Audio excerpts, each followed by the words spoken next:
Now, when you go to jail or prison, you automatically lose the right to access certain things. But in cells across Mississippi, inmates are finding ways to stay connected to the outside. News Channel 12's Parise Thomas went behind bars for a special report on contraband, making its way into cells across the state.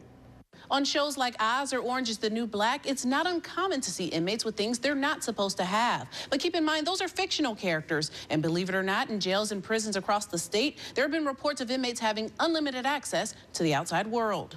They have the cell phones.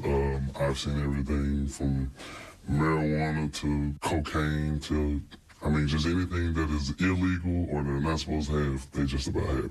This former corrections officer knows firsthand the contraband that is making its way into some jail cells and prisons in Mississippi. He worked in the system for nearly 3 years at the local and state level. Out of fear for his safety, he asked that his identity be kept secret because of who he claims is running the show inside those walls. He says the inmates have the power. That's who's running the facilities, the gang members. We found several pages of various inmates at the Hinds County Detention Center in Raymond. Pages include pictures, posts, and even videos. 18-year-old Khalil Kennedy was booked into the jail in February 2013 for murder. I ain't doing nothing up here. Get my weight up, ready to touch them streets. They're going to do whatever necessary to be in with their gang, with their affiliation, because, it sounds bad, but that's their protection. 17-year-old Keith Moore is another inmate in the Hinds County Jail. He was booked in February for house burglary. And according to his Facebook page, Moore keeps friends and family updated with posts. In this post, he's seen smoking with the caption, "Smoking on that gas. Call it the sticky pack." Gas is slang for high-grade marijuana. In another picture, you see a homemade weapon known as a shank. The caption reads, "Just made me one. It's time to turn on."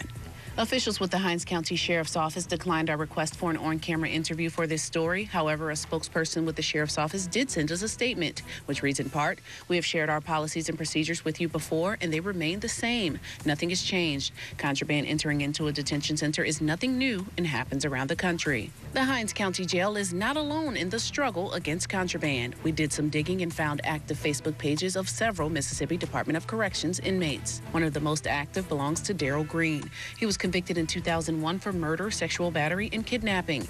When we looked, Green had posted selfies and engaged in conversation with family and friends. There's nothing that they can't have access to in a jail or a prison.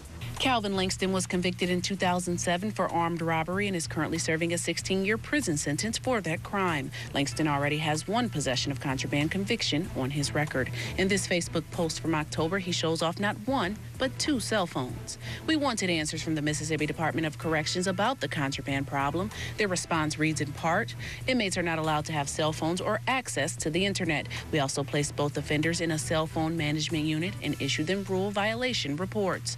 After we contacted the Department of Corrections, both inmates' pages could no longer be found. Whatever they want, they're going to try to get it. Everything has a price. I'm told the Mississippi Department of Corrections inmates will also lose privileges for 6 months, as well as 6 months' time served on their sentences. In the studio, Parise Thomas, WJTV News, Channel 12.